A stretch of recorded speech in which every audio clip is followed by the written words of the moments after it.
Hey there, fellow Texans. We're now starting the final game in Dallas for the World Cup, and I've got the best guy in town to give you the rundown. I'm James Parker. It's the James Show on News Talk 820, 93.3 FM. Is there anybody better than Bob Stern on our sister station, The Ticket? So I recorded a interview with him just about an hour ago, right before the game started. And now say hello to a Dallas radio legend from our sister station, The Ticket, Bob Sturm. Now, Sturm, you are, I guess, the one of the big soccer fans over on that format. How have you liked the World Cup thus far? What grade would you give it? Oh, I don't know. I how about an A? Maybe an A plus. I've loved the World Cup. I think we should be very proud of the job we did as a host country, and I think the games themselves have been wonderful. Certainly would have loved the home nation to make a run for it, but what are you going to do? And but no, overall it's been a tremendous summer, and I'm very, very pleased with how far we've made it. And with a few days to go, it seems like it's been a huge success. Well, a lot of opinionated people online have pointed out that the game happening today here in Dallas may truly be the World Cup finals, because a lot of people see these as the top two teams, France and Spain. Is this the real World Cup finals, Bob? Well, you can definitely make the case. I mean, when one plays two, I get where they're coming from, but 3 and 4 are playing in the other semi. And when, these aren't, the thing is, over here in the States, we're used to best of 7 series or things like that to really rule out anomalies or a weird bounce or things of that nature. And in a semifinal today and tomorrow, I think you could make the case that there are 4 teams left. They are all capable of winning the World Cup. The weakest is our defending champion, to give you an example, in Argentina. And I think any combination on Sunday should not surprise anybody. So I agree with the general premise that this is probably the final, because France looks very, very difficult to beat. But I also would say there are no lightweights at all still in the tournament. Bob Stern, we expanded the tournament this year and doubled it up. Was that too much? Did we play too many games? I thought so, but now in retrospect, I guess I got used to it, and I enjoyed group play. And the knockout round has been tremendous. They did add a round to the knockout round, of course, to perhaps make knockout wins easier. But I think I could get used to this. But then we also know how the suits will do this, is that they'll expand it again to a point where we do dilute the product. So I think it was fine. But I also fear that we'll do 64 here before long. Maybe as soon as 2030 if I know how FIFA works. Yeah, I bet you they expanded again. So one thing I love, I'm a soccer fan. I always watch the World Cup. I really like the instant replay usage. I don't watch a whole lot of soccer between the World Cups, but I think they're really making some progress with not doing it too much, not interrupting the flow of the game, but getting it right. Okay, so like the VAR reviews and so forth, is Yes. that what you're saying? Yes. Yeah, I mean, as somebody who embraces technology in our sports, whether it's the NFL or the NBA or Major League Baseball, I do think we have enough human errors over the years to know that sometimes we crown the wrong champion. So the ability to get it right is obviously the end goal. Where we open Pandora's box, of course, is when we expand that to reviewing things sometimes and not reviewing them other times, and feeling like there are some unjust outcomes that are a complete result of maybe too much technology. So as I would with my politics, I'm a moderate, and I would like to say I'm a technological moderate as well. Let's not get crazy, but let's also not throw it completely out with the bathwater. Well, I thought it was fantastic to see some cards were reversed, like sort of Uno reversed on people. Yes. Because of the replay. So that happened to the U.S. when we were, I think, was that Paraguay? And then when the Swiss guy took that nasty dive. Americans hate it. Any culture, like these honor cultures. I bet Japanese people hate seeing that. I don't think soccer will ever flourish until that flop problem gets solved, because a lot of us see it as disgusting and sort of cheating. No, There's no sort of about it. It's absolutely cheating. It's a act to attempt to mislead the officials, and that's a great part about replay. Is and I assume you're talking about the Switzerland player on Saturday night against Argentina. Yep. And he was given a red card, and the guys on TV are a second yellow, which equaled a red card, I should say. The guys on TV were very sympathetic to him, but I did not share their view. My thought was, if you're carrying a yellow card and then you enact one of the goofiest dives we've ever seen and get basically ejected for it, I'm sorry. That feels like a proper use of the system to me. And my advice is don't attempt to cheat the game next time. So I had very little sympathy. I was kind of shocked at the way the broadcasters handled that, to be honest. Yeah, he deserved to take a walk. We're talking with Bob Sturm from the Ticket down the hall about the World Cup. So let's talk about the lessons we've learned from this World Cup. I really like how some of these players have embraced social media, and I think that's just going to be part of all World Cups here. I felt like a lot of people, if you wanted to follow Erling Haaland through the World Cup, he left enough breadcrumbs that you kind of made your own storyline. He's an incredibly likable player, and Norway going on the run they did helped his recognition in the States go up even higher. I feel like he might be like a great figure in terms of measuring someone and their ball knowing, because I do think a lot of people in the States discovered him for the first time. And I think a lot of people in Europe would say, wow, that's crazy because he's like one of the most famous soccer players in the world. But in a country that doesn't totally follow the sport, I get it. And really, that's probably the point of hosting this event, is to grow that sport. And it's an unbelievably great sport. I love it tremendously. Although, of course, I could be accused of loving tons of sports because I do. But I think world soccer is magnificent. And I think Erling Haaland is a tremendous personality who is both likable and he has a look that I could never pull off. So he is easy to recognize for any casual or anybody who is just entering the game. So he's great, and I don't disagree with you at all. Well, he almost looks like you asked AI. It's like, make me an archetypical Viking that plays soccer for the Norway national team. I think that's what AI would spit out, Bob. I think you're right, and I would say that he's a ton of fun until you have to play against him, and he plays for Manchester City over there in England, and trust me, nobody likes to play Manchester City because Erling Haaland is inevitable. He's going to score some goals and probably make you sad by the end of the afternoon. Well, I remember him the first time I saw him. He was on the cover of FIFA. I play the video game version of soccer, FIFA. And it was like 6 years ago, and he was maybe 18, and he had on his German league jersey. He had short hair. He looked like a child. Yeah. He was for Dortmund in Germany. In fact, he was teammates with Jude Bellingham, who is the star for England.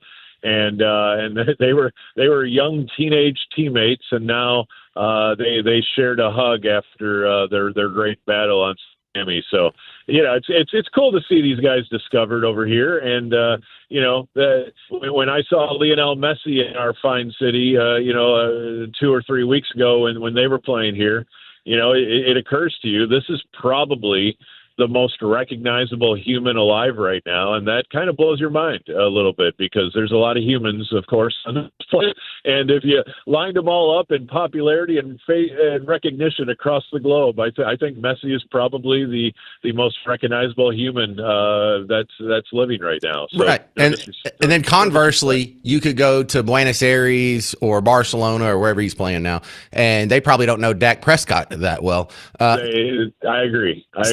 So he could probably go to dinner with no disturbances. So, Bob, I'm a slobbering fan of the hardline and the Ticket in general. I thought the kick around was excellent. Is there some way we can keep Lars? Well, I don't know. I think he wants to go home eventually, but I think he enjoyed his Texas tremendously, and he and I have shared two matches of golf, and we'll have a third one on Thursday. So, check your ESPN ticker to see who wins the third and final match. Well, I appreciate your time here. Go enjoy some soccer and I'll see you in the hallway pretty soon. This is Bob Sturm from our sister station, The Ticket. All right, coming up next, we're going to look at the big headlines of the day. I'll get you all caught up on Iran, Lindsey Graham, Mitch McConnell, and the ICE shootings on The James Show. News Talk 820, 93.3 FM, WBAP.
All right, let's talk about the big national headlines of the day. I'm James Parker, News Talk 820, 93.3 FM, WBAP, your home for the WBAP Morning Show. Also, remember, we're less than 2 months away from President Trump coming to Dallas. He'll be where I'm at right now, the American Airlines Center for the Republican Midterm Convention. We're going to be all over that September 9th and 10th. So remember when that's going on, tune in to WBAP for that. All right, smattering of important headlines. Now, the blockade of the Straits of Hormuz is set to start at 3 Texas time. So they were saying like 4 p.m. Eastern time. What is Eastern time? You mean real time, 3 o'clock?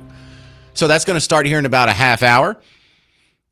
I don't know why they even set a time on it. Hey, we're going to block the Straits of Hormuz. When? Tuesday at 3? Why wouldn't you say immediately? So that's going on. I don't know. I don't know how to run a country. I don't know how to manage a war, but some of this stuff just doesn't sound like it makes sense to me. I think the bigger story here, as far as the media goes, which means by proxy your lemming neighbors, is what's going on with these ICE shootings. Now, before I even play you the update, just remember, do you get updates on any other shootings like this? For all the shootings that happened, like when we had the mass shooting at the Airbnb where a few people got killed, when we had the mass shooting at the lake where a few people got killed, mass shooting at the after hours party at Stop 6 in Fort Worth, another after hours mass shooting in Fort Worth that happened like 2 weeks before that. Do you get regular updates on that? You get regular, I mean, because you didn't even get updates on the hate crime that happened in Longview 3 weeks ago with Sammy Lee. No updates there, no journalistic integrity there. But if it fits the narrative, oh yeah, you'll hear about that over and over and over.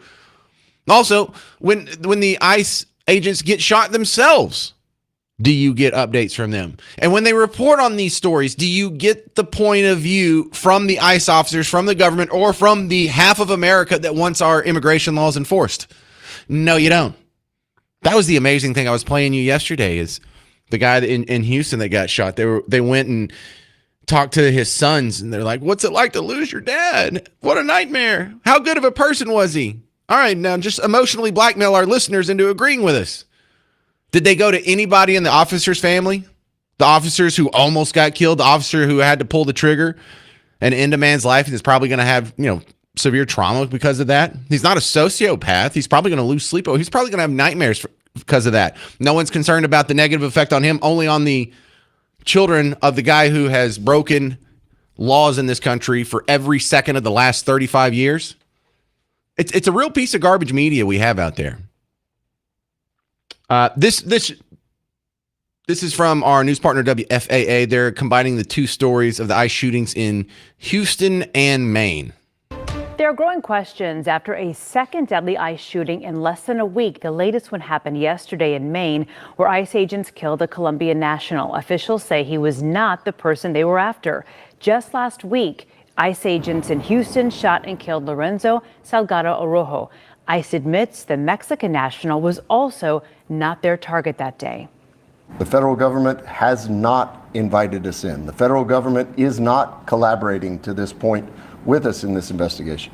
Meanwhile, in Minnesota, prosecutors say they're now getting federal cooperation 6 months after the shooting deaths of Renee Good and Alex Preddy, including officer testimony, body camera footage, and Renee Good's car. What does that have to do with anything? Oh, we just want to remind you that ICE had these other 2 shootings that may stain your perception of them. There's no proof that they did anything wrong. It hasn't been adjudicated in court. We're just going to go ahead and presume guilt and present it to you in a guilty fashion. Did you notice how they didn't answer the one most important question in both of those stories? Was the guy here illegally? And you know why? Because if the guy is here illegally, that changes the sympathy of the story. If they admit the truth, that the guy was shot by ICE while he was trying to escape ICE, it doesn't sound like a huge injustice has been done here. He shouldn't have been here anyway. And we'll just, we would instead walk away not hating ICE. We would say, boy, you should really cooperate with ICE. If you've gotten away with it for 35 years, just turn around and put your hands behind your back, bro. You had a good run. There's no great injustice if you finally have the law enforced on you after 3.5 decades. But nope, they just can't help themselves. All right, coming up next to help us digest the big headlines of the day, James Varney from Real Clear Politics will be on The James Show. News Talk 820, 93.3 FM, WBAP.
All right, let's see what's going on in national headlines. I'm James Parker. It's the James Show, News Talk 820, 93.3 FM WBAP. To give me an assist, it's the great James Varney from Real Clear Politics. And I want to start with the Iran war.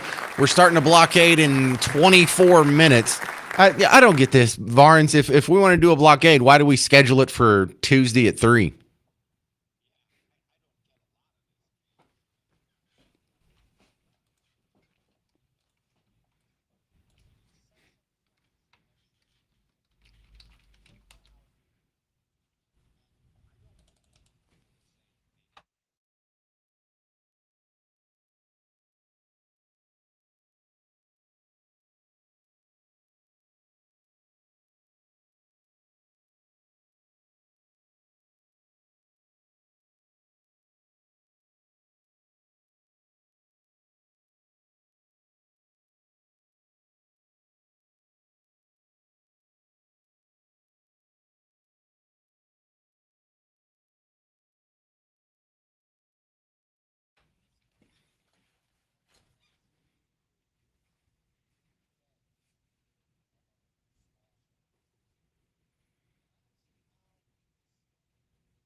Right. And I also don't understand, if you want to shut off all of Iran's coastline to outside shipping traffic, you really just have to close the opening of that strait. So it's not like you even have to blockade the entirety of the coastline.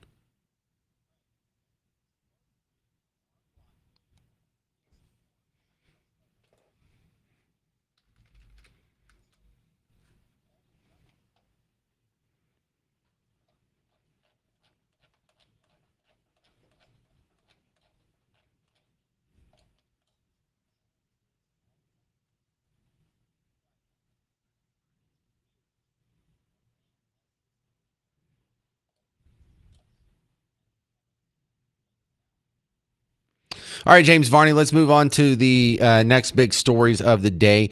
The situation with Lindsey Graham and Mitch McConnell are sort of mirror images of each other, because the real story isn't their health problems. The real story is the entire Senate hangs in the balance.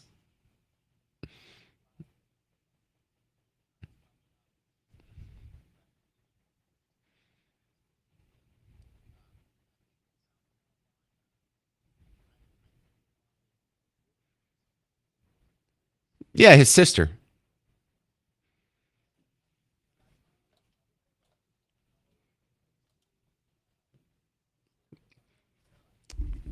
You mean Kentucky? You said the right governor. You just said the wrong state.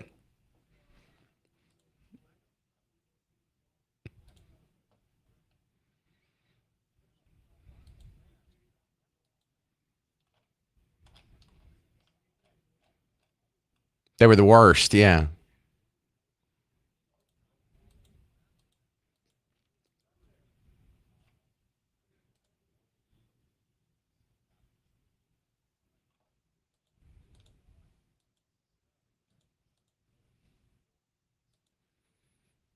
All right.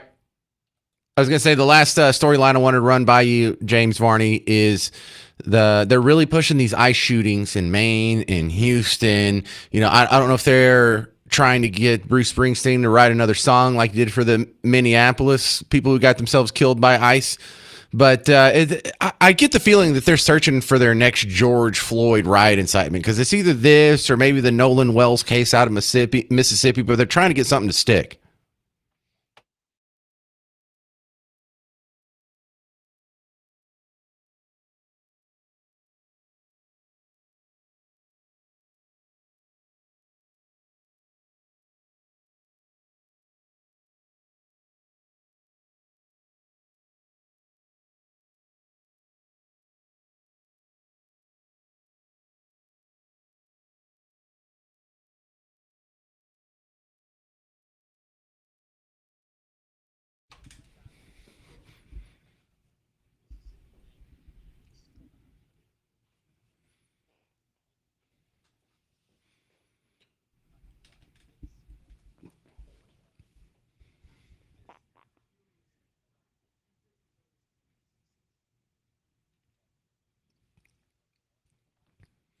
Right. Well, we see the same sort of pushback going on against data centers when they say, "Well, we're not going to have enough electricity for the data center." Well, then we better expand our electricity capacity. Not they just want to stop data centers. No, they want the government to control who can build what, when, where, how big it can be, how much water it can use, and all that. It's just that. Oh, really? You want government to control major industry? Okay, said the socialist. I see what you're really getting at. Getting at.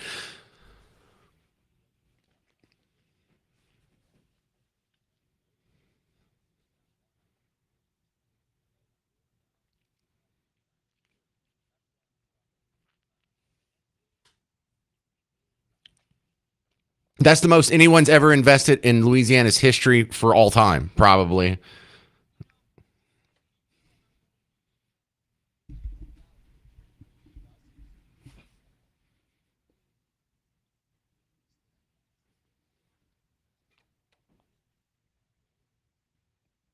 No, nobody does. Even the people from Monroe are like, "How do I get the hell out of here?" But well, it's I try. Right. I try and get people to think of data centers as oil. Like, if you don't do it here, it's going to have to come from somewhere. So, would you rather get the oil here and the productive capacity and the economic productivity? Would you rather that be here in Texas in America? Or would you rather these data centers be built in China or India or Mexico or somewhere else? So, it's not it's very fungible, and stopping this data center is not going to stop the data usage. It's just going to change who controls it.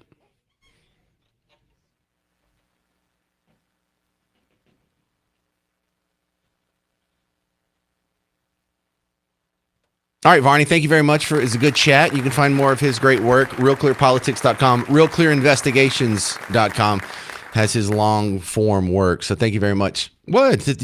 Dude, your articles are long. Like those big investigations you do, that's a novella level stuff. Oh, no. I like the long version. For people who don't have that much room, there's only so much depth you can get into on the story, and you get to go a little deeper than most people. So that was a compliment, sir. All right, here's some tepid applause. That's James Varney. Coming up next, updates on the ICE shootings in Maine and Houston. 800-288-9227. I'm James Parker on News Talk 820, 93.3 FM, WBAP.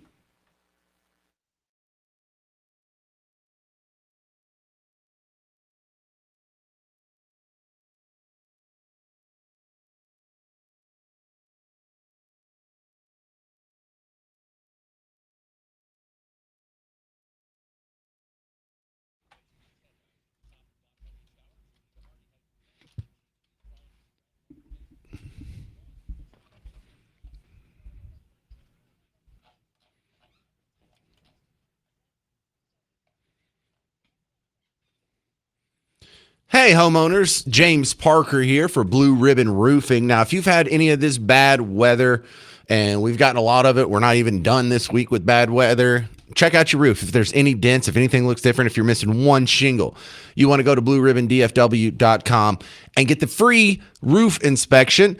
But don't forget Blue Ribbon Roofing when it comes to other aspects of what they do. They can help you with commercial roofings. They can help you customize your patio or deck or your covers. They also can help you. The big one, I think, is with the insurance claim. I've only had to replace a roof once. And the concern is, are they going to short me? How do I get them to cover it? If I think they're wrong, is there a way I can refile this paperwork and get them to pay for the whole thing or get them to change their decision? Look, that's what Blue Ribbon Roofing has done thousands of times, and they already know who to call. You're probably calling the wrong number. They call a different number than you do. They talk to different people than you do, and they know how to get the most. They know how to make your insurance company pony up every penny they owe you. So when it's time to get a new roof or even just get a free inspection, go to blueribbondfw.com.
Boy, the media's really hyping up these ICE shootings, aren't they? I'm James Parker. It's the James Show. News Talk 820, 93.3 FM, WBAP. You're home for the WBAP morning show. Be sure to check them out whenever you're waking up. But we have an ICE shooting that happened in Houston, and then there was another one in Maine that happened, was that yesterday or day before yesterday? For those of you who missed the last segment, I can go ahead and get you all caught up on both of them because they're being reported together now. And when they're reported together like this, that's not an accident. This is how narratives are constructed. They don't string together all the shootings that happen in DFW over the weekend and be like, wow, there's one factor that connects all these people. Why? Well, because that doesn't fit their narrative. In fact, that would blow their narrative out of the water. How could they scare half of America from white rural rage if you were constantly being reminded that all the rage is not white nor rural, or most of it? Anyway, WFAA. There are growing questions after a second deadly ICE shooting in less than by the way, see if they use the term illegal immigrant or even admit that they're here illegally. See if they even use the term undocumented migrant. There are growing questions after a second deadly ICE shooting in less than a week. The latest one happened yesterday in Maine, where ICE agents killed a Colombian national. Officials say he was not the person they were after. Just last week, ICE agents in Houston shot and killed Lorenzo Salgado Orojo. ICE admits the Mexican national was also not their target that day. The federal government has not invited us in. The federal government is not collaborating to this point with us in this investigation. Meanwhile, in Minnesota, prosecutors say they're now getting federal cooperation 6 months after the shooting deaths of Renee Good and Alex Preddy, including officer testimony, body camera footage, and Renee Good's car. Dang, they made sure that you knew both of the people that shot were not the intended targets of ICE officers. They made sure to tell you that, but they didn't tell you the status of them. They said that one was a Colombian national, one was a Mexican national. Well, are they here legally or are they here illegally? All you told me is they're not citizens. So what kind of garbage is this? Oh, I mean, you know what's going on. I know what's going on. They don't want to say anything that would make you sympathetic to ICE. Oh, so ICE was doing their job and someone tried to kill them and they defended themselves. That's the real story, but they can't quite put it like that. Now, can they? So this reporting is not an accident. They use the language. They include some details that help. They exclude other details that hurt the narrative. And so what you have here is pure propaganda. That's what it is. When you include details that help your case, but exclude the ones that hurt your case, then you're not reporting, you're propagandizing. And here's what I like about Stephen Miller here. He's on CNN. And the lady that's interviewing him says undocumented migrant. And he makes a good point about how, we just take these terms and you don't fight it every time. You usually just kind of have the conversation with whoever says that. But he's making a good point here. And they're neither undocumented nor migrants. If you've been here for 35 years, you're not a person on the move. That's what a migrant is. And it's not that they're undocumented. It's not that they don't have a social security card. It's not that they don't have an identification ID. It's not that they don't have, they might not have car insurance. It's just that it's probably fake documents. So they are illegal aliens. You're using the term undocumented migrants because it's a much softer term.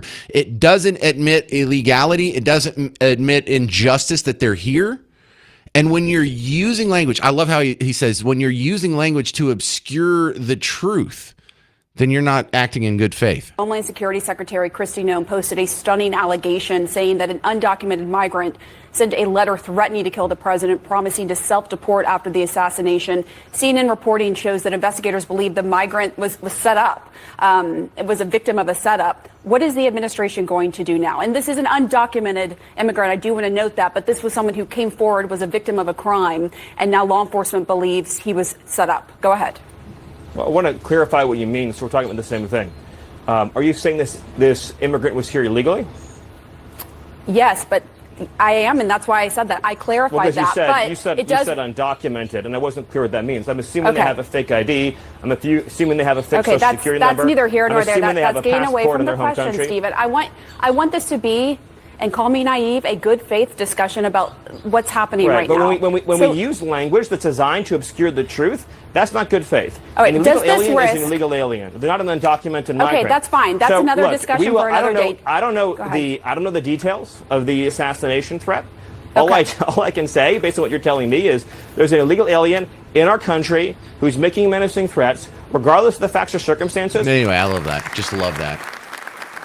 All right, coming up next, Mark Ruffalo says white people commit more crime than immigrants. And, you know, I'm just going to blow this out of the water. This whole whites commit a majority of the crime in the United States, those statistics are so false, and it's so tiring that they get repeated. You'll hear me blast that next on The James Show. News Talk 820, 93.3 FM, WBAP.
All right, let's talk about who really commits more crime. I'm James Parker, News Talk 820, 93.3 FM, WBAP. You know, I'm not happy that we have to spend time on the show to go over things that are kind of obvious, but maybe we do.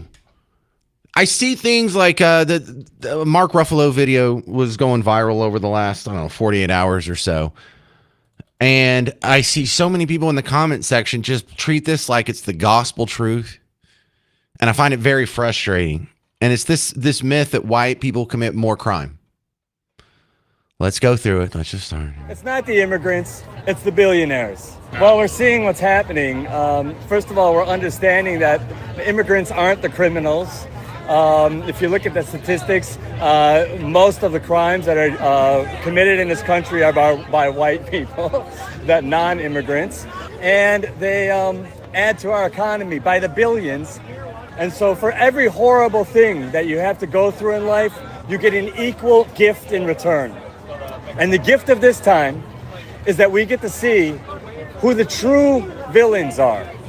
We get to see who's really making our lives unbearable and who's making us so desperate. It's not the immigrants, it's the billionaires.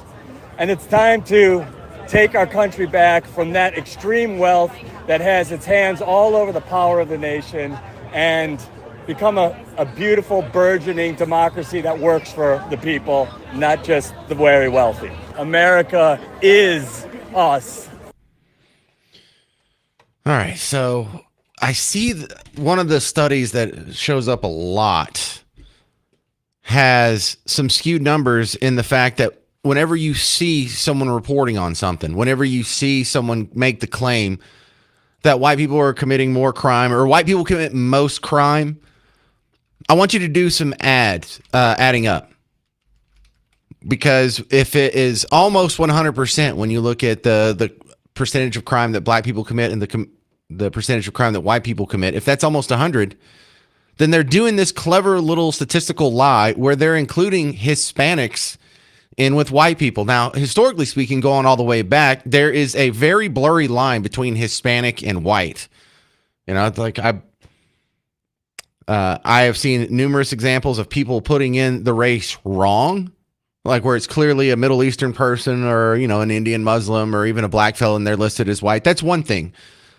But when you're taking people who are clearly Hispanic and as a categorically classifying all of them as white, well, then you just can't use that number. And so look at that first. But what is Mark Ruffalo really trying to do here?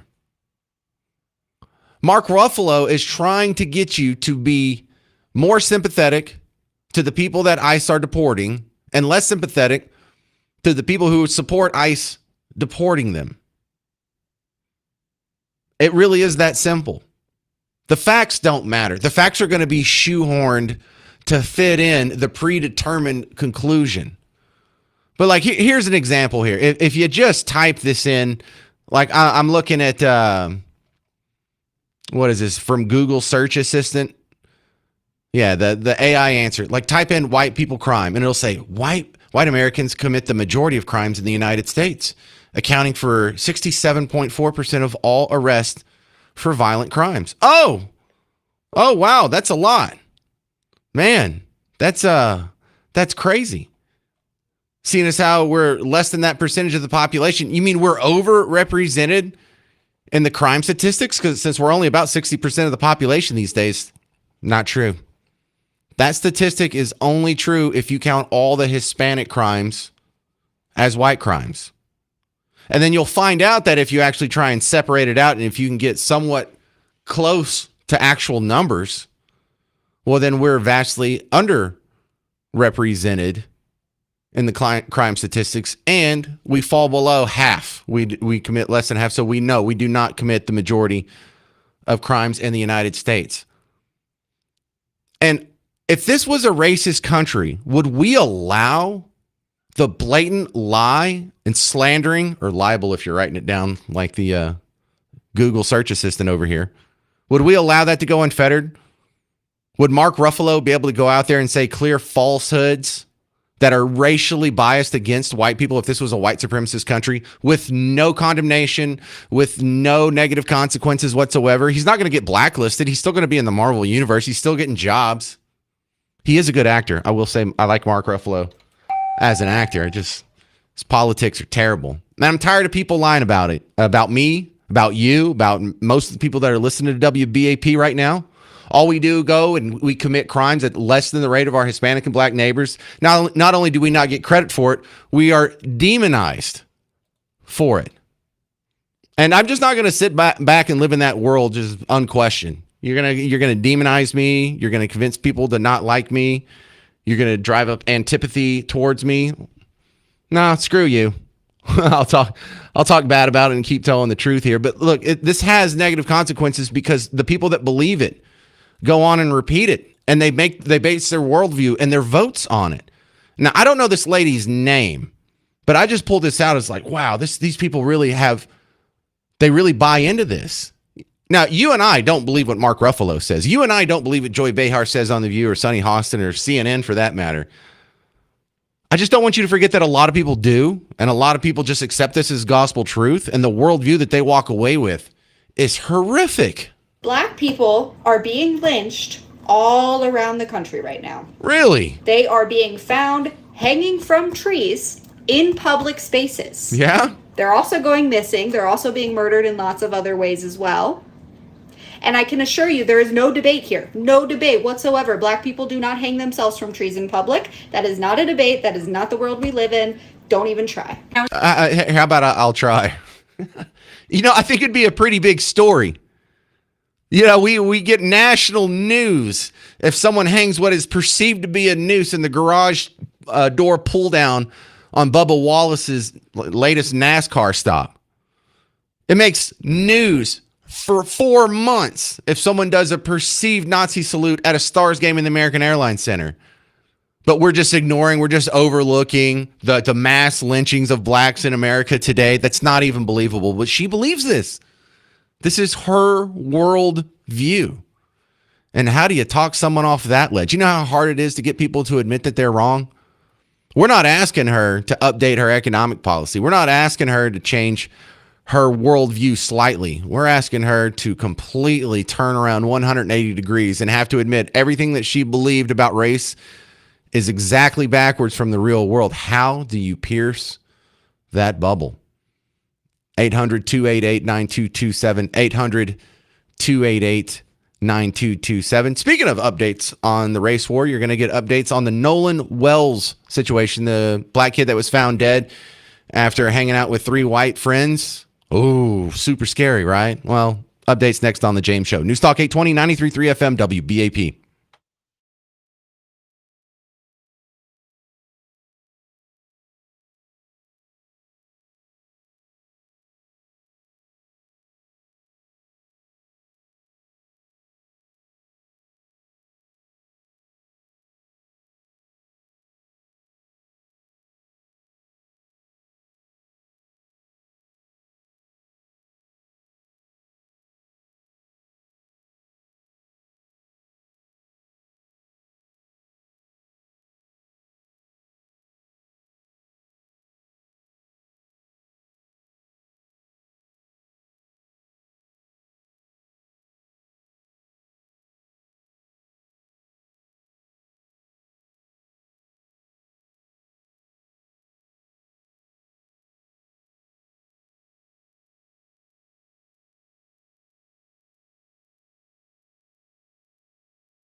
Hey, they were talking about how statistics are being skewed to make a racial point. I'm James Parker on the James Show, News Talk 820, 93.3 FM, WBAP. Mark Ruffalo went viral saying white people commit the majority of crimes anyway, and immigrants commit more crime than native people. It's like, oh, this is so exhausting, but it's such an easily disprovable myth that it's terrible it persists. And then I showed you how Mark Ruffalo says this, CNN repeats it, other people believe it, and I was playing you audio of people going off like, well, I'm so worried about white crime.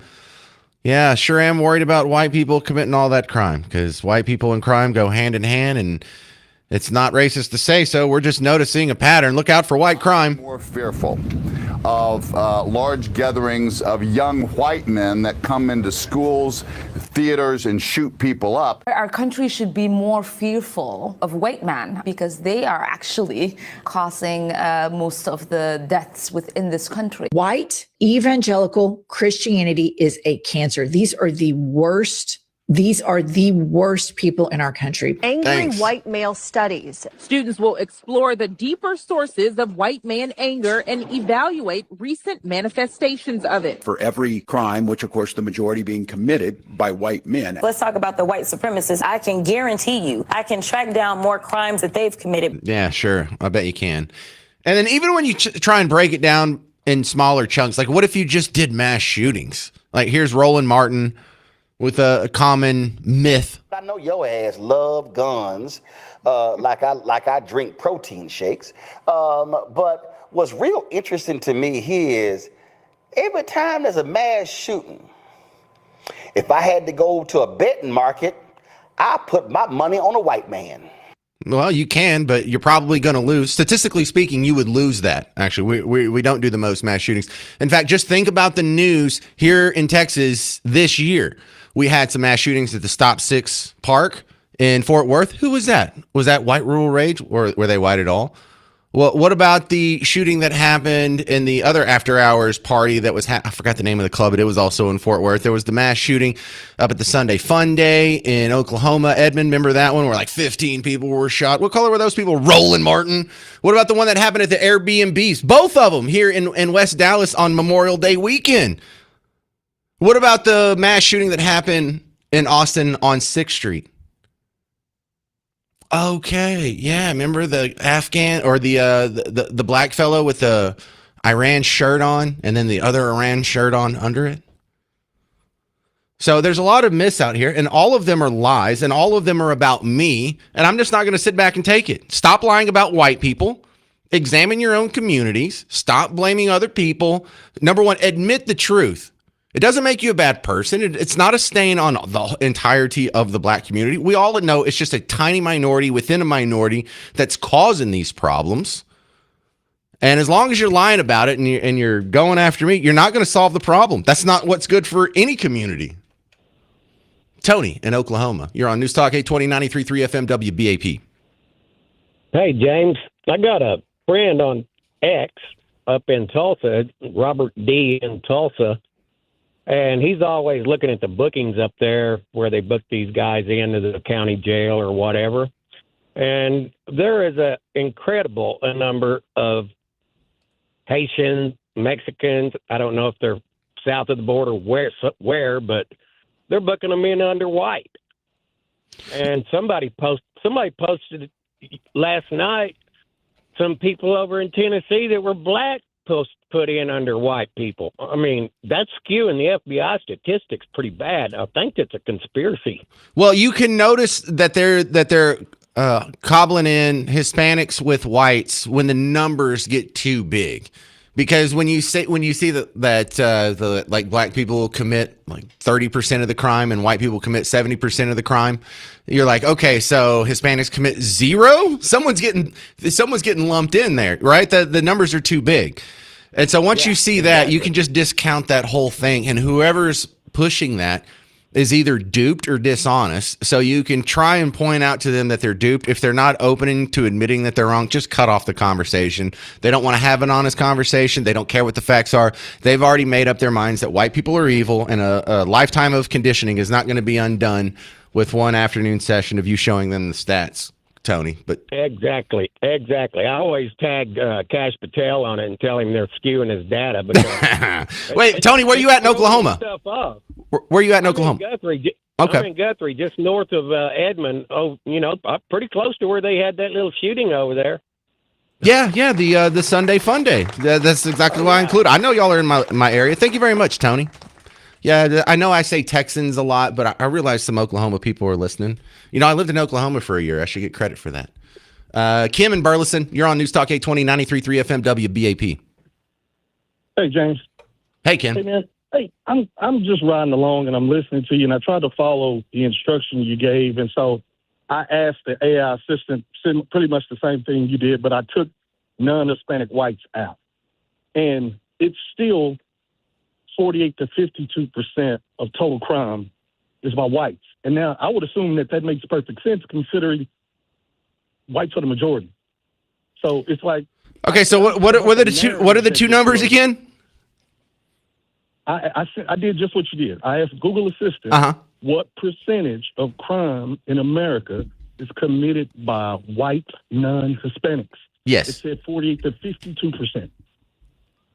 Wait, sorry, 48 or 52? It says between 48 and 52, okay. And it's specifically stated because a lot of crime is not reported one way or the other. So the FBI statistics aren't exact. But I get confused, though, because we know about all these church bombings and grocery stores getting shot up. And then you mentioned, Pookie and the band shooting up a house party in Stop 6. That's not going to make national news when you got people bombing churches and shooting up churches and universities. So I'd love to hear your response. I'm going to hang up. Well, no, don't hang up. I don't understand the difference here, because the stats don't matter on how much attention it gets in the national news. The stats are the stats. Okay, he's gone. No, I really don't.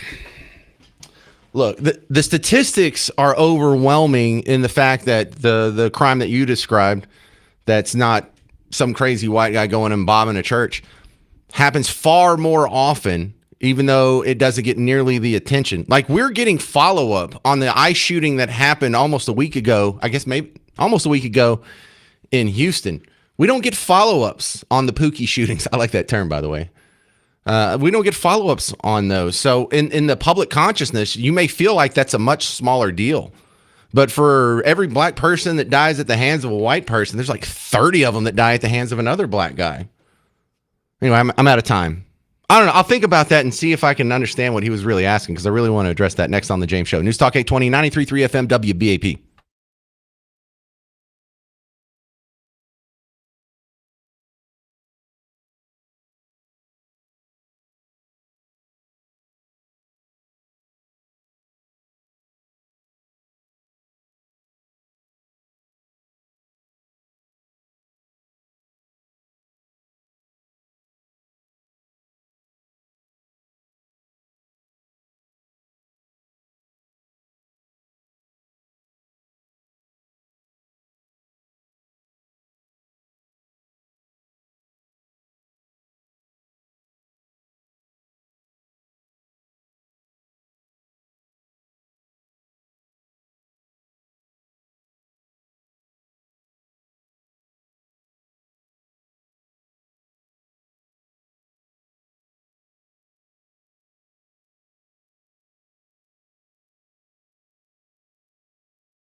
Hey there, we're just correcting the record.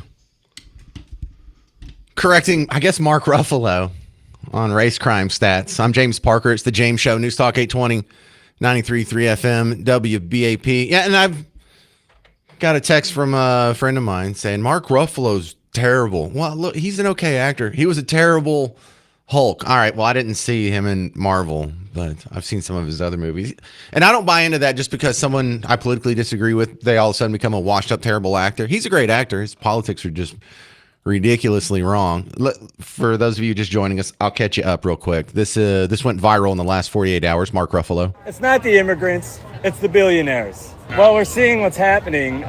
First of all, we're understanding that immigrants aren't the criminals.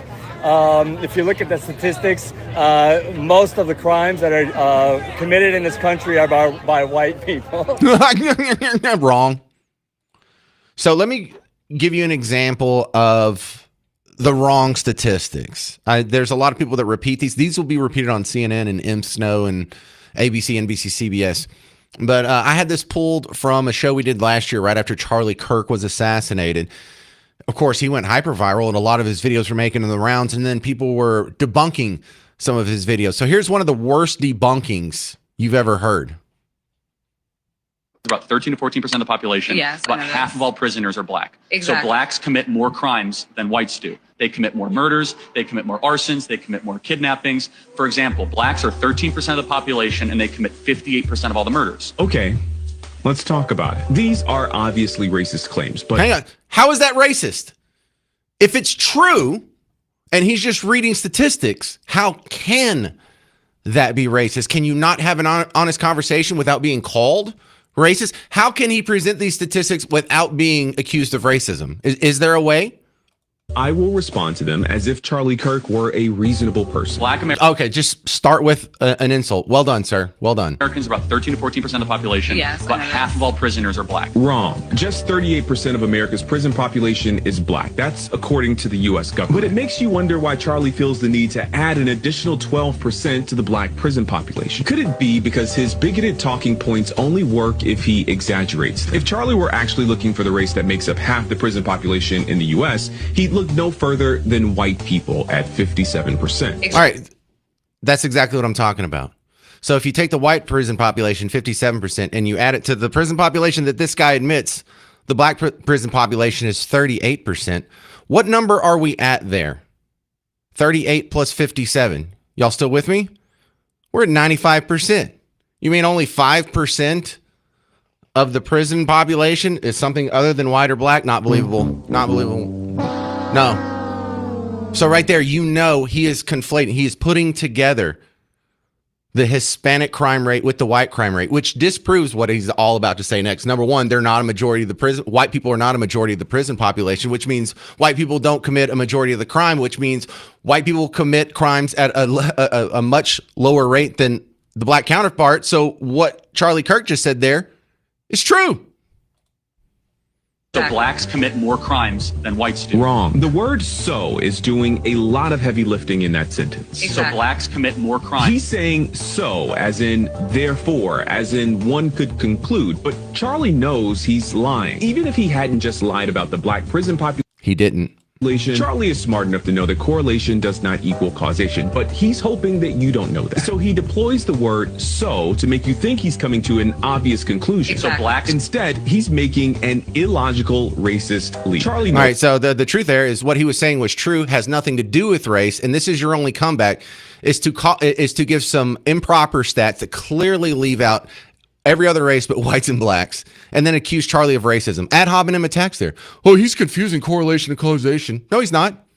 No, he's not. I think there's a pretty clear, not just correlation, there is a causation there to believe if black people were making up a similar percentage of the prison population, they committed a similar amount of crime.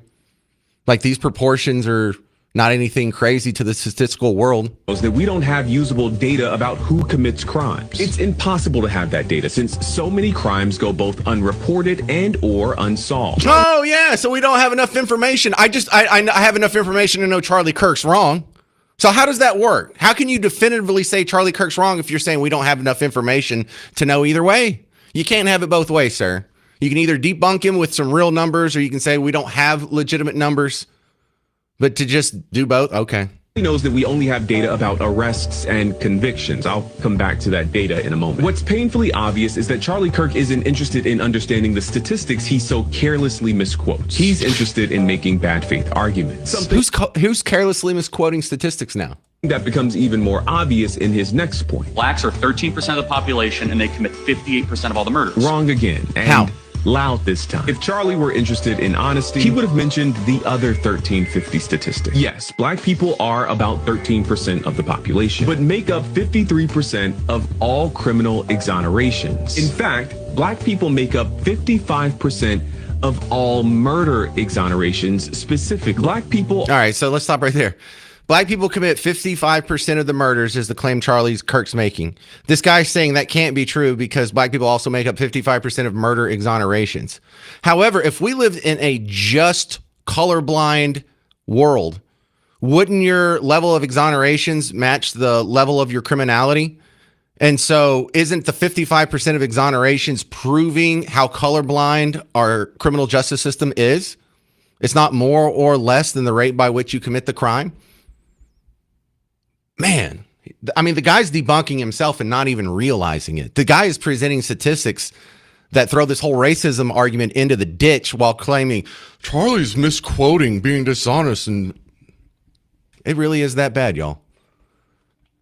And so now there are people walking away with this idea that you got to be scared of white people. You got to be scared of white rural rage. White people are evil. White people are violent. And to solve all the pain and violence and suffering of the black community, we really have to change something in the white community. When the exact opposite's true. 800-288-9227. You'll hear some of your neighbors calling in on this next on The James Show. News Talk 820, 93.3 FM WBAP.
Yeah, they're really trying to stoke up a race war or something before the midterms. I'm James Parker, News Talk 820, 93.3 FM, WBAP.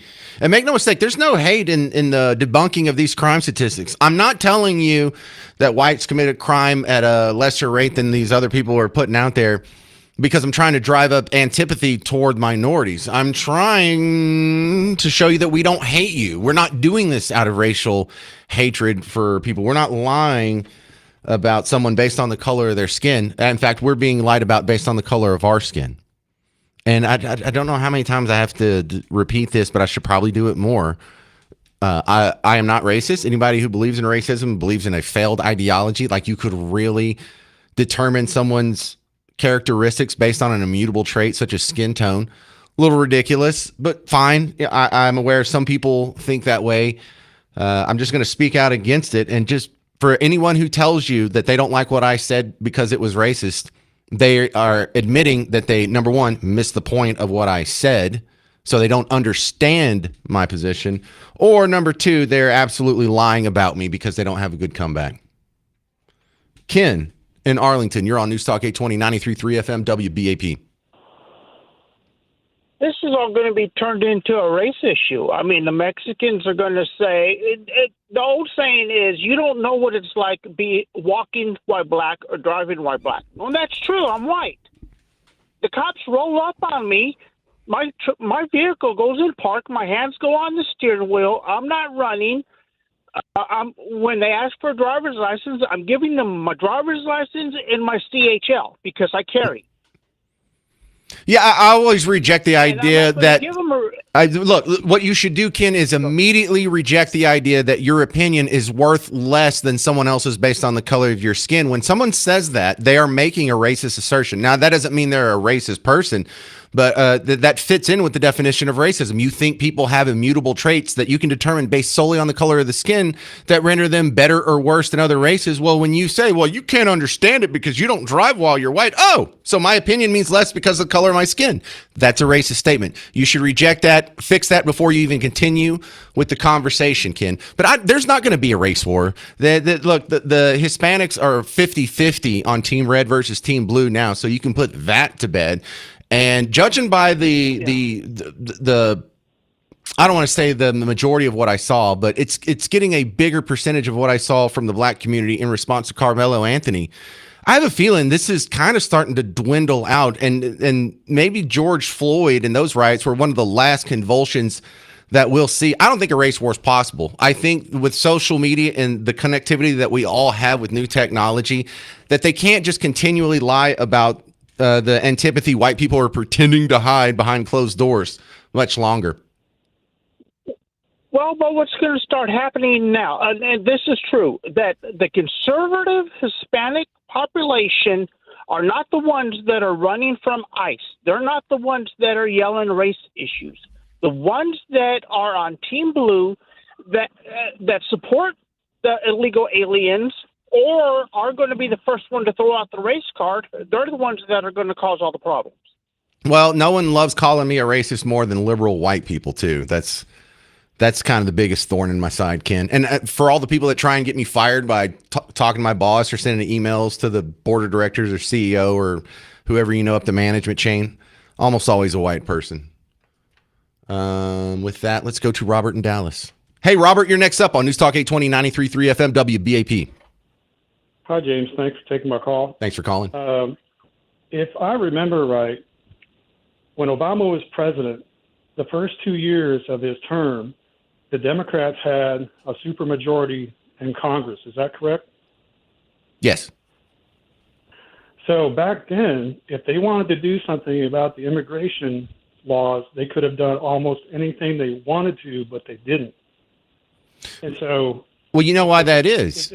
Because what they want is politically unpalatable to the majority of Americans. So they didn't actually have to vote in their immigration policy because their immigration policy is to not enforce our immigration laws. All they had to do was seize the executive branch and then not enforce our immigration laws. They didn't. It's almost like a pocket veto where, well, we want to repeal these laws, but since we can't actually get it through Congress without getting flogged by the voters, we'll just not enforce these laws. And that is not the rule of law at all. That is what the Constitution warns against. That's the rule of man. So, yeah, great point, Robert. Right. And second, the reason why Islam is running over cities like Plano is because the church is falling down on the job as far as evangelism, as far as explaining their faith. What? No. The church has nothing to do with 300,000 people from South India or from South Asia coming here in the last 20 years. The church could probably do a better job, but if you're bringing in hundreds of thousands, that's a problem with our immigration system. That's a problem with H-1Bs. That's a problem with our border. But I have a hard time blaming the church for that. Right, but if they're not out evangelizing these people, because the Lord is bringing them here, whether we like it or not, and we need to do something about it. But you think you can convert a woman in a hijab? Sorry? I'm just kind of out of time. Yeah, I get what you're saying.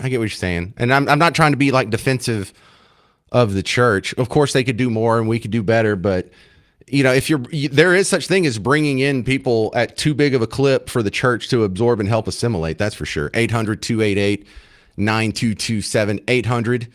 800-288-9227. Updates on the just flaccid attempt at a race war with the Nolan Wells situation. I'm James Parker. It's News Talk 820, 93.3 FM, WBAP.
Well, we have an update on the Nolan Wells situation that they're desperately trying to turn into a race war. I'm James Parker. It's the James Show, News Talk 820, 93.3 FM, WBAP. Hey, buddy, thanks for hanging out today. The racial cannons have been brought out for this case. We don't know anything about it. Hell, it might very well be racially motivated. The three white friends of the black kid that went missing, well, 19 years old, adult, but Nolan Wells, hey, maybe this was racial antipathy, but we don't know. We don't have all the evidence. We don't have the autopsy report back, but somehow the family's already gone and got Benjamin Crump, the lawyer for the NAACP that spearheads all the hits that you've seen from Trayvon Martin to George Floyd. They've also got Al Sharpton speaking on it and raising a stink. They've now had rallies and marches and protests in Mississippi around this. So they're really trying to make some hay of it. Jason Whitlock tells you about the next development. Of course, there's a GoFundMe here. So they're raising money for this guy, hundreds of thousands of dollars, just like they did for Carmelo Anthony. When there's not one piece of evidence that there was any foul play, we don't even know. But the assumption that it's racism, the worldview that it's anti-black racism perpetrated by bloodthirsty, rabid, foaming at the mouth white people is enough for people to just throw over their money. They have launched a GoFundMe in loving memory of Nolan Xavier Wells. They're up to about $650,000 on this GoFundMe. There's a report that Byron Allen, black billionaire, media mogul, has donated $100,000. The pretense of the argument would be, well, I've got to have money to buy the kind of justice that I want for my child. I guess the argument would be that Mississippi is so racist that if I don't have money to spread around, I can't get Mississippi, law enforcement in Mississippi, to pursue the truth. But there's also the other argument that some people could make is if I don't have money, I can't manipulate the truth. I can't produce the truth that I want. And so let me start a GoFundMe. Maybe I'll use some of it to improve my life. Maybe I'll use some of it to make sure I get an autopsy report that backs up my contention, or an autopsy report that tells the truth, a toxicology report that tells the truth or supports my narrative. But this seems like the way that we're headed, and I'm pointing to Carmelo Anthony as like he laid the blueprint, but maybe I should point even further back that this has been the point of the entire Black Lives Matter movement from the get-go. See, Jason Whitlock, he sees right through it. A lot of people are seeing through it. I am more optimistic than I ever have been about race relations in the United States. Let's go to Joe in Grapevine. You're next up on News Talk 820, 93.3 FM, WBAP. James, honor and privilege as always. Oh, it's that Joe in Grapevine. Hey, bud. Hey, buddy. James, you know, as long as I can remember, at least for the last decade and a half, even on Rush Limbaugh, it has been well documented that blue cities or blue states are under or not reporting if they're illegal first, or what their ethnic background is too. And as you've even said so many times, well, we probably have a good idea because they didn't mention whites at first, as Ann Coulter used to always state. But James, this has been going on for some time, even in Dallas-Fort Worth. And it was on your show. You were questioning, I think it was Grand Prairie, if someone was illegal or not. We really didn't know. Well, come to find out, someone else investigated it, looked into it, and just in the Dallas, Grand Prairie area, there was at least a dozen within a short period of time that were illegal. This was about maybe 8 months to a year ago. But look in Chicago, James, and this is something that Sean Hannity, something that Rush Limbaugh used to do. Every weekend, especially during the holidays, there were always shootings in Chicago. But what did they not always say? Was it a bunch of whites against the blacks or Hispanics? Hispanics against whites or Hispanics against blacks? No, they never mentioned. And that goes true to this day. And it doesn't mean, and I'll finish with this, just because a lot of those black doesn't mean that lost their lives or maybe even defended themselves that they were in the wrong. Maybe they were defending themselves, and maybe, which we don't endorse, we're trying to get some justice because they didn't feel like the system was getting it for it because it was black on black crime. But they don't want to mention that, do they, James? Well, look, civil rights attorney Ben Crump just did a press conference today, and he is signing on to represent the family of this 18-year-old who drowned in Lake Ray Hubbard back in April. Now, he was with a couple of friends, too. I don't know the intricacies of this story, but now I'm interested in it because we just discovered a reason to bring in Ben Crump 3 months after it happened. I'm super suspicious about this, but it looks like you're dumb not to do it. Like if you're a black family and you have a kid who dies under mysterious circumstances anywhere in proximity to white people, put up a GoFundMe account and just see if you can raise a few $100,000,000 or a few $100,000. Because that seems to be a pretty successful model thus far. And I wish I had more information on this other story, Joe, but I didn't watch the press conference. It's like a half hour long. I plan on doing that either tonight or tomorrow morning, and maybe I'll have something to add to this ongoing saga tomorrow. But yeah, there's another one. There's another one. So I might be adding to this on the Wednesday edition of The James Show. 800-288-9227.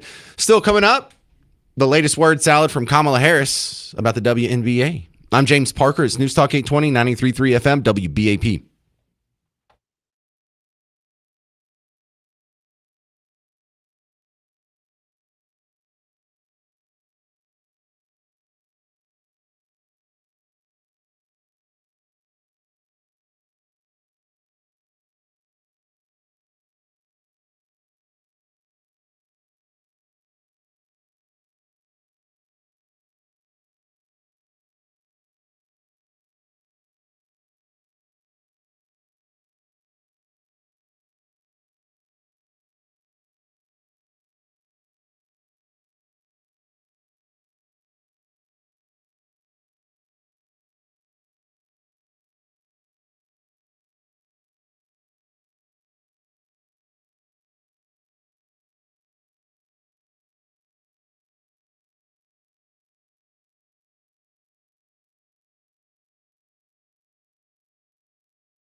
Hey, let's hear the latest Kamala Harris word salad. I'm James Parker, News Talk 820, 93.3 FM WBAP. I know part of you, it's not a majority, it's a small part of you, maybe 4 or 5%, actually misses Kamala Harris being in the public sphere so much because we got so damn much good audio out of it. I mean, wasn't that great?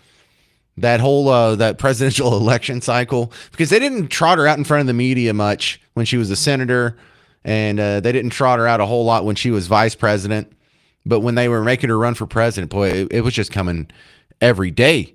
We got some good ones. Now, we're going to mix the greatness of Kamala Harris word salad, and we're going to put it in the context of something else you absolutely love, the WNBA. Two clips here. There's one where she's on the sideline at the scorer's table talking to one of the broadcasters, and talking about how much she just loves the WNBA. Oh my goodness, it is the best thing in the world. She watches it all the time, y'all. I know you're a huge basketball fan. How do women do it better? Oh, that's a big Can we just stop? Can we just... None of these girls are good enough to make in the NBA. You can say pretty much anything else about the WNBA and people will applaud it. I'll applaud it. But how are they better? I don't know. Better looking, maybe. I know you're a huge basketball fan. How do women do it better?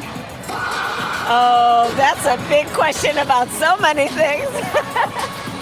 But what these women are doing is they're also, especially in the last few years, they have been undeterred around what other people may have in terms of limited expectations of the sport. And they are not listening, they are not paying attention, they know their excellence, they know their popularity. I mean, look at these crowds. And they are leading. And it is so exciting to see how they are, again, helping people understand that sometimes it's important to not be limited and not allow your ambition to be limited by other people's limited ability to see your capacity, right? You have been a pioneer. These women have continued to push. Isn't that great? Isn't that great? Here's the even better one. This isn't official footage from the broadcast. This is someone's cell phone footage. Kamala Harris was brought in, and this is sold to you as a hype speech at halftime. But this sounds like something you would say after the game is over. This better not be a half. I hope this was mislabeled. But if this is a halftime speech, this is not hype me up. And you are having an incredible impact. I travel our country.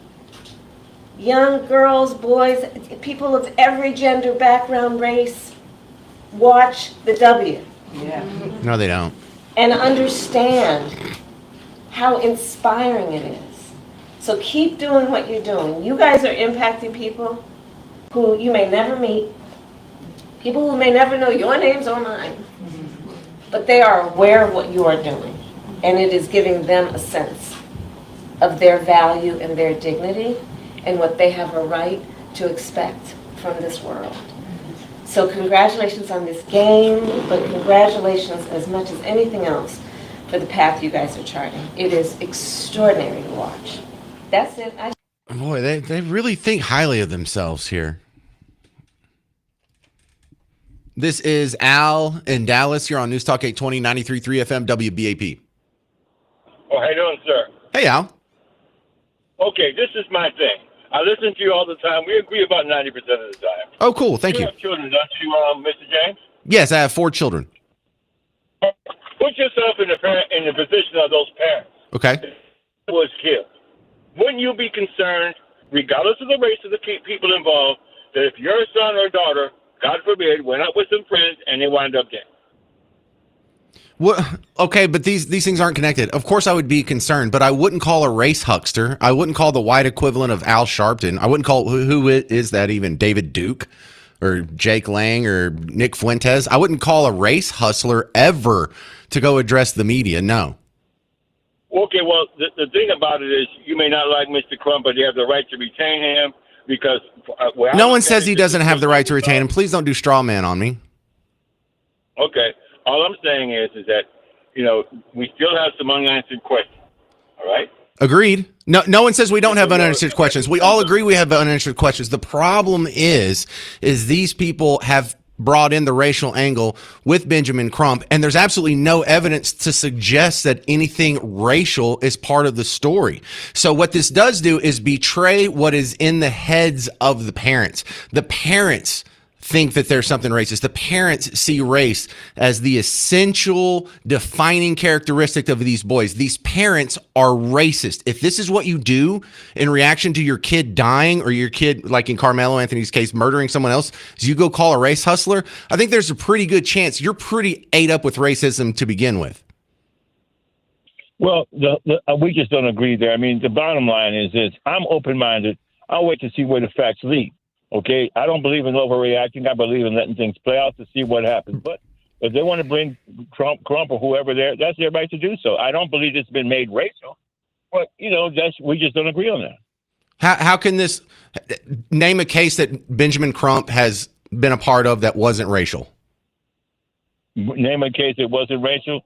Yeah, they all have. Every case that Benjamin Crump has made in the public sphere is race-based. So don't pretend like, I don't see anything racial about it. If they want to go get an attorney, that's the right. No one says they don't have. Listen, don't do the straw man thing. I want you to actually hear me and digest this, because it sounds like you're just trying to deflect this because this doesn't fit your existing worldview. But if someone goes out and they go get a Ben Crump, or they get an Al Sharpton, or they get someone racial, they're the ones that are inserting race into this. And if there's zero evidence of anything racist about the story, and they go get one of these guys before there's any evidence, I think that's a damning evidence that the parents there are racist. Well, we just don't agree on that, sir. I mean, they have the right to get who they want. This is a serious situation, but this isn't an agree to disagree. It's not like we're saying Project Hail Mary is a good movie. Well, I disagree. I think it's a bad movie. That's subjective. This is objective. They are being racist. They are seeing a racial angle in the absence of evidence. Their first instinct is race. And so I think that betrays the racism in their own hearts. Okay. You're a big supporter of the current president, right? Donald Trump? Everything he does isn't racist. Okay. I've never, Okay, go ahead. All right. The thing about it is this: people have the right to have their differing opinions on this. Okay, we've made progress with race relations in this country. We still have some work to do, but we've made progress.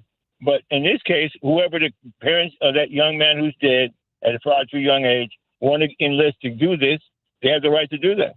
I mean, you don't have to agree with it. Al, is anybody saying they don't have the right? Who are you talking to right now? Who is saying they don't have the right to do it? Ben Crump. That's what you said, remember? Yeah, they have the right to go get Ben Crump. And I have the right to point out the fact that they are taking a racial angle on this, and that's indisputable. Okay, what racial angle did they take, Mr. James? They went out and got the lawyer for the NAACP. Okay. What does the NAACP fight? Is that a organization that's known for fighting racism? They have been, yes. Yeah. Okay, so these are all just common sense. Ethnicities that made it up NAACP.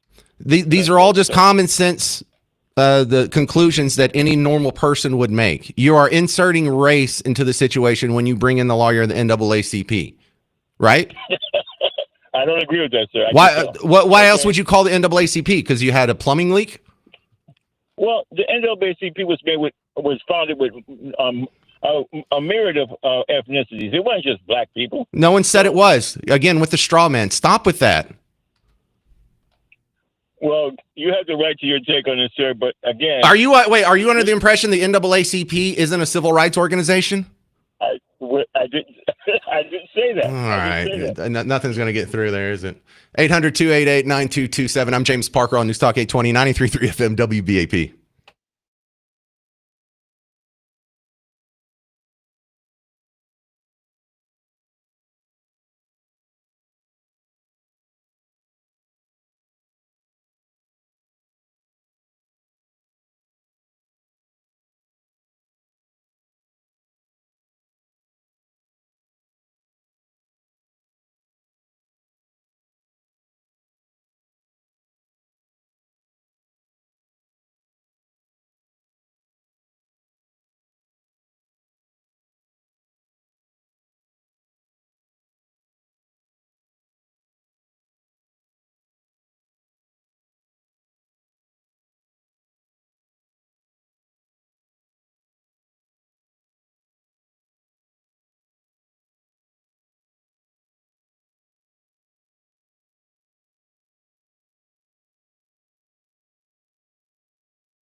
Hey there, welcome back to the James Show, News Talk 820, 93.3 FM, WBAP. Between the ICE shootings and the coverage of that, the selective outrage on some different crimes, you got Ben Crump being brought in on the Nolan Wells case in Mississippi. Now Benjamin Crump just did a press conference in Dallas today about a kid that was missing from, what was that, Lake Ray Hubbard. And so it is race riot season, y'all. We got some midterms coming up in just a few months, and they'd like to get their voting base energized, and nothing like a good round of riots to do it, I guess. I don't know. It's just sad because the accusation of racism on the part of white America is so exhausting because from my point of view, especially as a talk radio host, I'm constantly saying, I am not racist. I do not hate people based on the color of their skin. And then people call in, they're like, why are you so racist? And it's the most frustrating thing ever. And it's frustrating when you put it next to trans people. How can this person identify as something they're not, but I can't identify as something I am? Right? You'll call Caitlyn Jenner, she, her, just out of respect, because that's what they identify as and that's what they believe, and you're going to respect that. But me, I can't shake it. Even when I say I don't believe in racism, and I think racism even against white people is bad, they're like, man, why are you racist? And I don't know. I don't feel like I'm getting through to people on this. Brian in Frisco, you're next up on News Talk 820, 93.3 FM, WBAP. Yeah, I don't know about the whole racism thing on that. I mean, was the kid out there with some white friends? And if that's the case, I get that. But if he was with his black friends, would this guy been called in to be his lawyer? Absolutely not. And we know that's the case because how many shootings have we had? How many black people have died here in North Texas? And Benjamin Crump never gets called. Al Sharpton never gets called. The only time we had a race baiter called is when Carmelo Anthony killed Austin Metcalf. Then we had to call a race baiter. Then we had to call a hustler to come in here and make this all about race. But the streets could be flowing with blood of our black neighbors, and these people wouldn't care. And I think that's sick. And I think you don't really care about black people if you really only get incensed if it makes white people look bad. I don't think that's what's good for your community or black people in general. Right. Yeah, I agree. And then moving on to what Kamala had to say about the WNBA, she missed a golden opportunity to resurrect her famous line about these women are unburdened by what has been. I like that. Now, look, a lot of people were pushing back on that, saying, hey, remember when Kash Patel went to the locker room of the U.S. men's hockey team after they won the gold, and he got slammed in the media for that? Like, he has time to do that. There's so many important things he could be doing. It's one of the least important things. He's just doing it for clout. I mean, is he drunk? So, yeah, just the bias is so hyped up there. You can't even get an even covering on half times. This is Ed in Mansfield. You're on News Talk 820, 93.3 FM, WBAP. I'm just surfing through the channels. I couldn't come across your station, and I was curious. Have you ever? Do you feel that you've ever been wrong about anything? Oh my God, yes. Give me one good thing. So I used to think that we need sensible gun control. Like I was okay with background checks and registering and serial numbers and databases and closing the gun show loophole. I was wrong about that. At the very beginning of my radio career too, I was also wrong about environmentalism.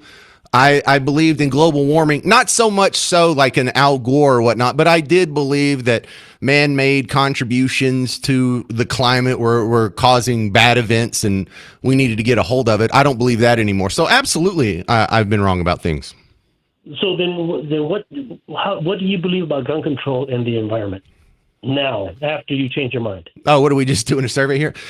So on gun control, we shouldn't have a database. We shouldn't have gun registrations. We shouldn't have background checks on purchases.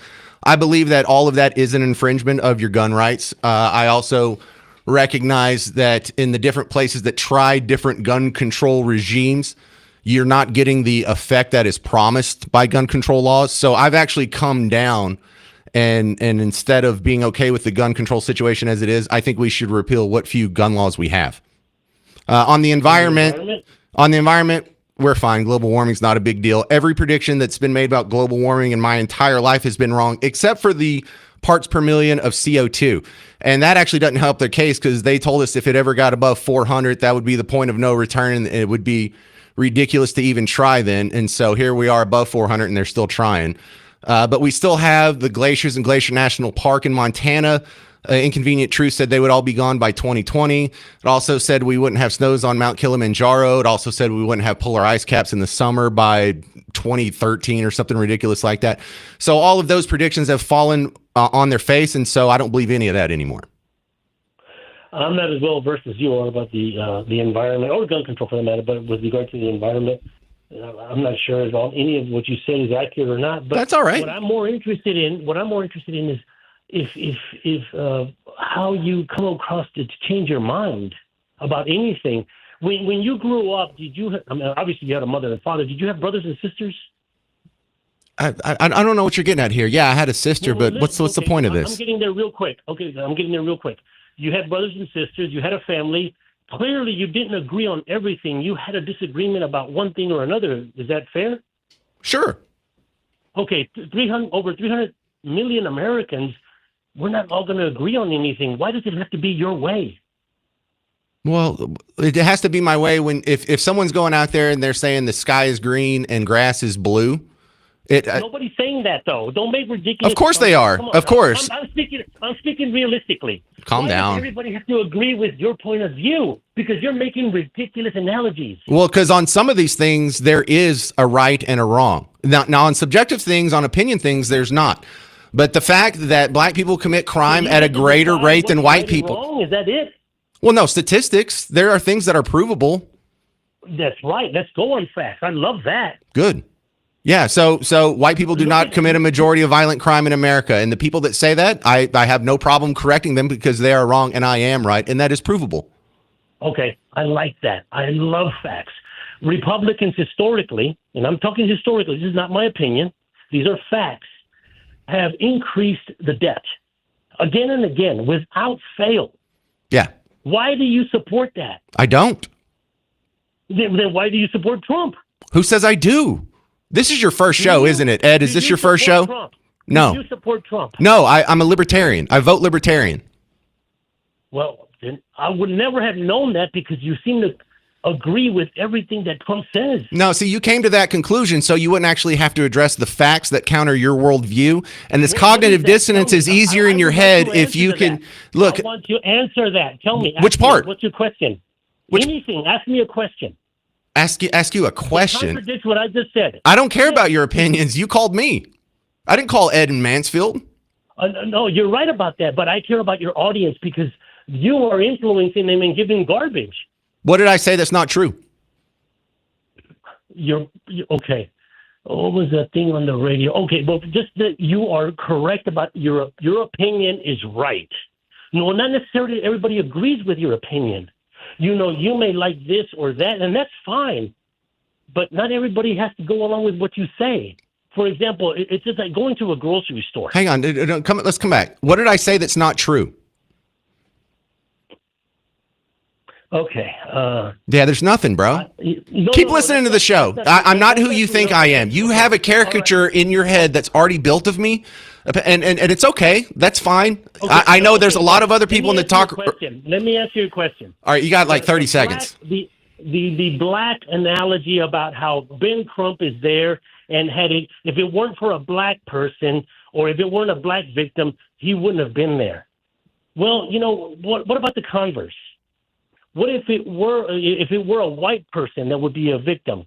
What business does he have there? It's of no. Right, because he's a race hustler, and you're making my point. He's never had a white client in the public sphere like he's done all these other racially charged. Ed, I'm not who you think I am. I understand why you think that way because a lot of people in the talk radio space have ticked you off before. You're a bigot and you're a racist. Well, if that's all you got, I think I pretty much won there. No, he did the secret word.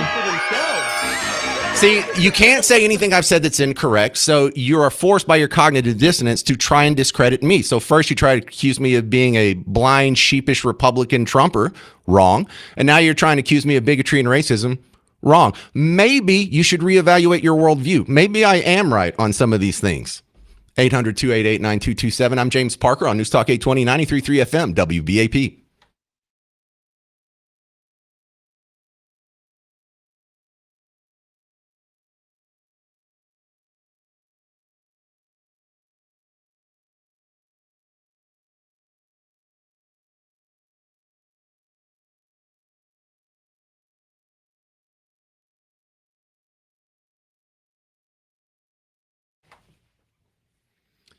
Hey, homeowners. James Parker here for Rhino Shield. When it's time to repaint your house, why don't you go ahead and upgrade your house? You know, if you had Rhino Shield, you wouldn't be in this situation to begin with. How about you get Rhino Shield and you're never put in this situation again? Look, I don't really understand how this science works, but they will come out and they will show you. They will show you because it's a two-part process for Rhino Shield. They seal up your house, they do a primer, and then there's a coating of nanoparticles. It's kind of like the same technology they use on the space shuttle heat shield. But when they put it on there, you see that it expands with the house. It contracts when the house gets cold. It makes a great seal. It blocks UV rays. It helps save you on energy costs by giving you a little bit of an insulation factor, a 6.9 R factor. Really, I don't even know what that is, but it's an insulation measurement of some sort. But here's the good news. You're going to come back in 10, 20, 30 years, and it's still going to look beautiful. No cracking, no flaking, no peeling. And if you're worried about the cost, that's no problem. We'll put it on a low monthly payment for you. So when it's time to fix up your house, go to rhinoshielddfw.com.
Yeah, we're your home for all things Jim Crow and traffic on the ones. It's the James Show. I'm kidding. News Talk 820, 93.3 FM, WBAP. I love that. That's the last gasp of a drowning debate right there. You're a racist. We only have a few minutes here. Let me try and squeeze in another call. Jared in Dallas. You're on News Talk 820, 93.3 FM, WBAP. Hi, can you hear me? Sound great, Jared. What's up? Doing okay, man. I was listening to your radio station, and I couldn't help but feel that you are wrong on so many levels. Okay. Racist, misogynistic, race baiting. What was the last comment that you had with your previous caller? Hey, you said the magic word. So your previous caller had mentioned something about you being wrong. I'd have to agree with your previous caller. Let's see, you had mentioned something about white people not being responsible for the most crime in America. You know that's wrong, right? Like the federal what's the Bureau number? of Investigations has statistics on that. Yeah, what's the number? Let's maybe move right along. No. Okay. You can look that up, right? The Federal Bureau of Investigations has statistics on crime. White people predominantly responsible for both violent and nonviolent, predominantly percentage-wise. Definitely not violent, bro. Okay, well, anyway. What about murder? What about murder? All right, well, so the next No. question... What about murder? What about murder? What about murder? How about this question? What about murder? Do I need to look up the Federal Bureau of Investigation? No, you don't have to. Blacks are 13%. Listen. I'll educate you here, Jared. I'm running out of time. Black people are 13% of the population. They commit 55% of the murder. Agree or disagree? So you're talking a ratio, but not as a whole, right? Black people are 13% of the population. They commit 55% of the murders. We understand the basics of your math, but your attempt to deny... Is that a yes or a no? Yes, clearly that is the reality. That is true. So black people commit more violent crime than all other races combined, or murder than all other races combined. Not in a mathematical sense. Of how does 55% not outpace all the other races combined? Because you're talking of a ratio, not as a whole. The actual number. So per state, per white versus black, there are more violent crimes committed numbers as a whole by white people. Still not true. None of that's true. Anyway, well, so this. I'm out of time. None of that's true. Jared, nobody can hear you. I turned you down. Do me a favor. Go look that up. Please go look that up. And if you can find the study, send it to me. I'll issue a correction tomorrow. I'm James Parker. Stick around. Mark Levin's coming up next. This has been The James Show on News Talk 820, 93.3 FM, WBAP.